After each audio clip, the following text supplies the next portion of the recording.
let's dive into the very first thing, and that's money. So I had Acorns taking $30 a day out of my account.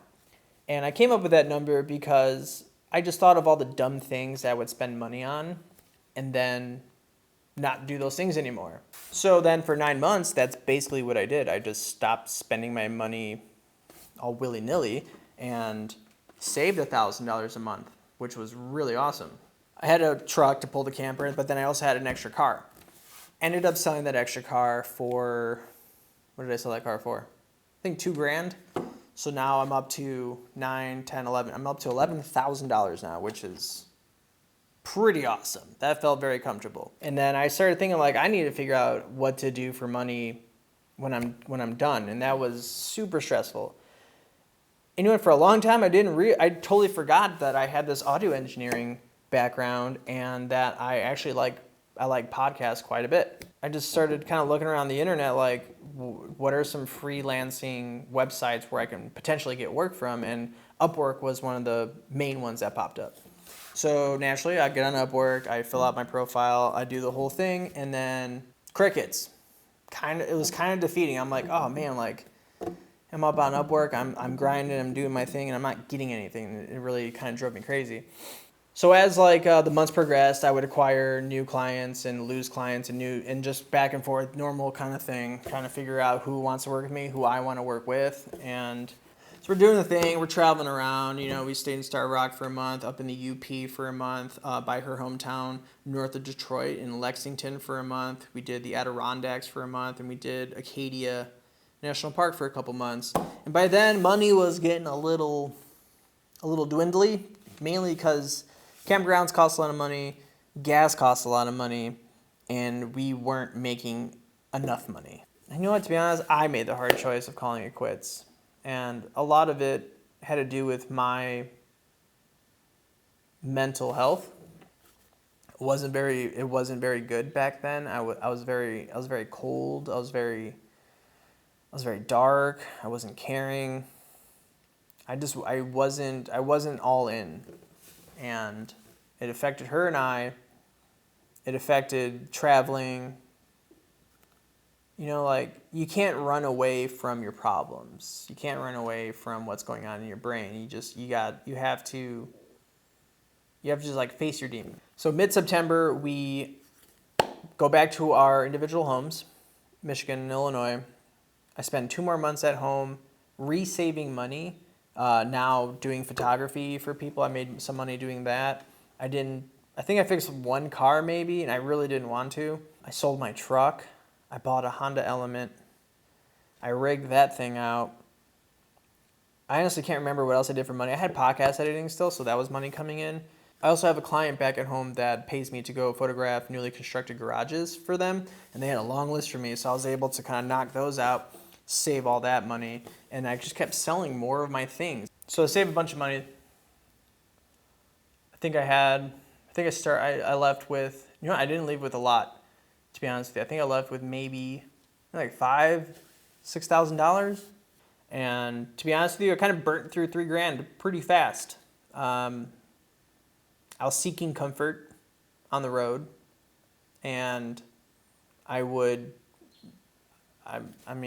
not gonna lie, I stayed at motels maybe once a week because I didn't feel comfortable yet. I wasn't fully ready yet to like fully dive in.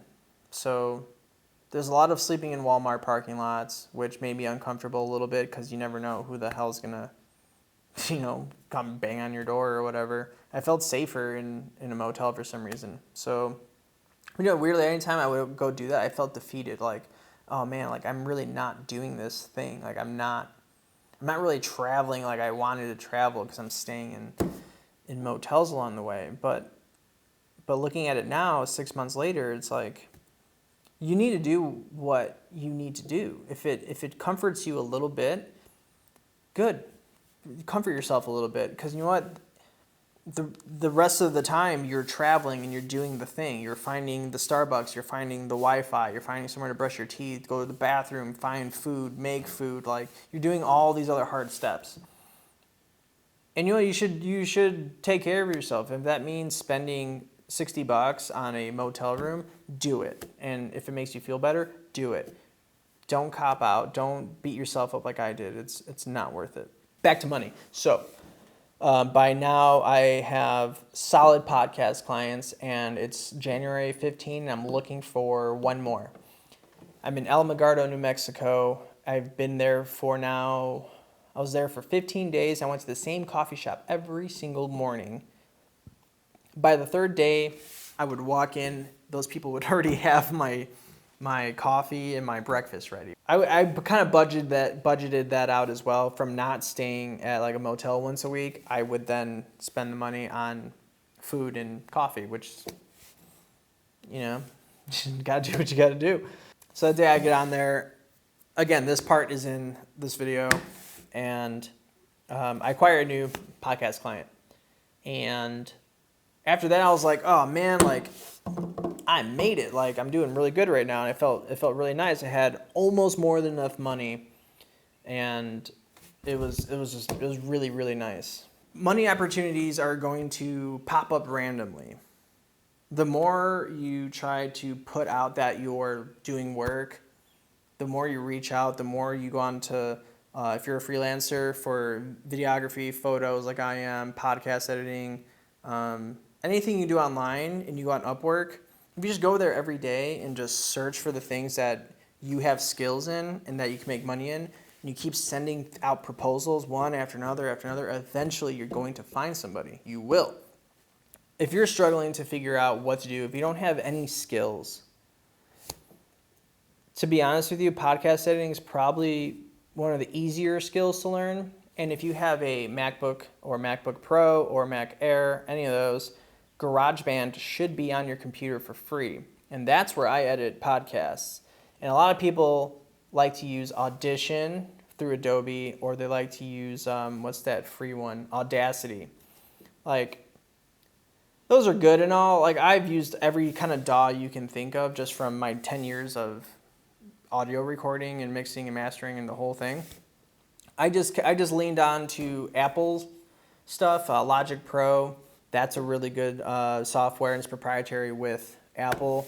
And GarageBand, like to do a podcast, you have your simple basic things: compression, EQ, master, and levels, and you can cut and splice and you can do all the same stuff you can do in any other DAW, except GarageBand is just super easy to use. So if you're looking for a new skill, try podcast editing. If you need a podcast to edit, holler at me and I'll give you one. I'll give you a podcast to edit. And if you do well, I will use it to send to my client and I will pay you money for it. Or you can ask me and I'll give you some to practice with, and then I can also listen to it and kind of give you notes like, well, this edit was good, this edit wasn't, blah, blah, blah, blah, blah.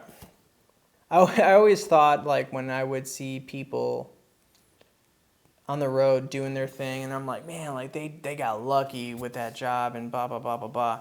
And you know what? Now people are saying that to me because I landed this job. When in reality, it wasn't luck. Like, in reality, it was 3 years of me learning how to work this camera. It was 3 years of trying to figure out how to make money with this camera. And on top of that, if I didn't start podcast editing, I would have never found these people that needed their podcast edited and coincidentally needed video work done. So really, it's been like a 3-year preparation to do this job. None of this happens overnight at all. So if you see all these like people traveling and they have this nice big white van, they paid $100,000 to rig it out and all these things, like, they worked hard for that. And some of it might be, debt. They might have put on a card. They might have a loan. It all doesn't matter. They've been doing this much work, and all you're seeing is this part, because that's all we put on the internet. We just put the beauty, the romance. We never put the war in there, And I kind of want to change that a little bit. So that's why I did this video, to kind of show you my battle that I went through to get to where I'm at right now. All right, well, I don't know what else to say. I rambled on for far too long yet again. So So if you found this helpful, please hit the like button. Please subscribe because I am definitely going to be doing more videos on like how I got onto the road. I'm going to keep, hopefully this is, I'm a lazy person and this is this is a lot of work. So I'm going to just keep doing like real high value things. If you go right here, you'll see the video of me explaining like how I built out my car. I am going to be traveling back home in about a month, kind of let this COVID dust settle. So I'm going to be back home for July and August, and I will be redoing my car then as well. So if you want to see all the cool things that I'm going to be doing to my car next, for sure subscribe because you're going to like it because I'm going to get pretty weird with it. All right, everyone, I'm done yammering. So if you have anything else, I'm going to leave all my links and everything down below. Please holler at me. If I missed anything, if I didn't even answer the question or whatever this is, just find me. Let's talk. Let's figure it out. Maybe we'll do a podcast about it together. Who knows? It'd be fun. I'll do the cool YouTube thing, but the camera is really far away. So, bye.